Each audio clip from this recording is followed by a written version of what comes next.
শান্তনু ঠাকুর ও রাজ্য বিজেপি সাধারণ সম্পাদিকা লকেট চ্যাটার্জি তেতুলিয়ার পরিবর্তন যাত্রা সূচনা করেন। তারা বলেন, 50 বছর ধরে সিপিএম, কংগ্রেস ও তৃণমূল বাংলাকে পিছিয়ে দিয়েছে। বিজেপি ক্ষমতা এলে বাংলাকে সোনার বাংলায় পরিণত করা হবে।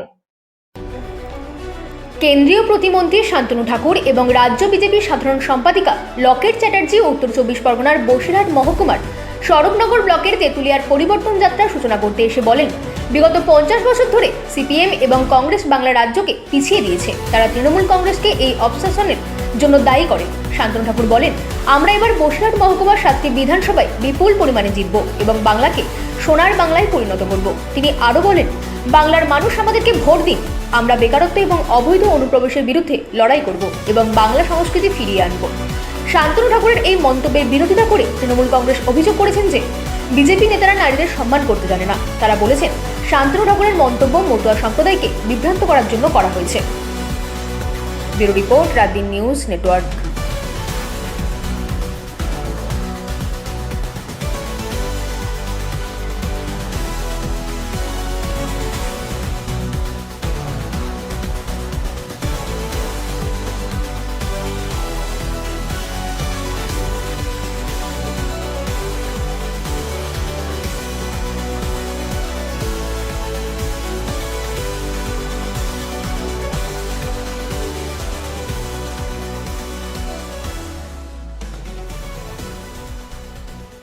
সকলকে হাতে হাত, কাঁধে কাঁধ সমস্ত কিছু একত্রিত করে আমাদেরকে এগোতে হবে।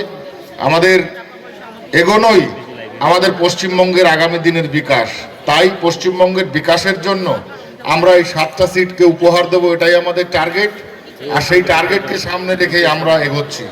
আমরা চাই ব্যাপক পরিমাণে এবার ভোটে আমরা জয়লাভ করে আমরা আমাদের সরকারকে আগামীতে যে 2026-এ সরকার গঠন হচ্ছে সেই সরকারকে আমরা উপহার দেব, এটাই আমাদের লক্ষ্য।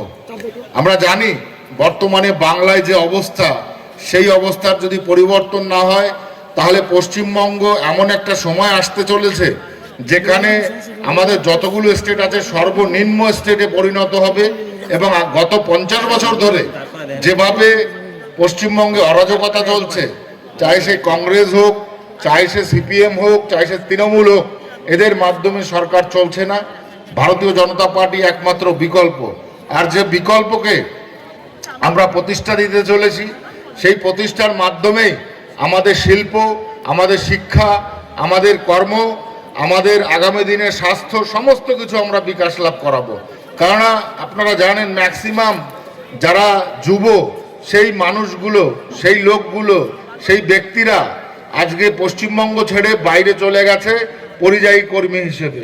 তো তাহলে আমাদের কর্তব্যটা কি? পশ্চিমবঙ্গে যদি আজকে শিল্প, শিক্ষা, স্বাস্থ্য যদি ব্যবস্থা ভালো না থাকে, তাহলে এই মাটিতে কি হচ্ছে, কি করছে বর্তমানে এই সরকার? শান্তির বাজার থানার পুলিশ দুর্ঘটনা কমাতে এক বিশেষ অভিযানে নামে।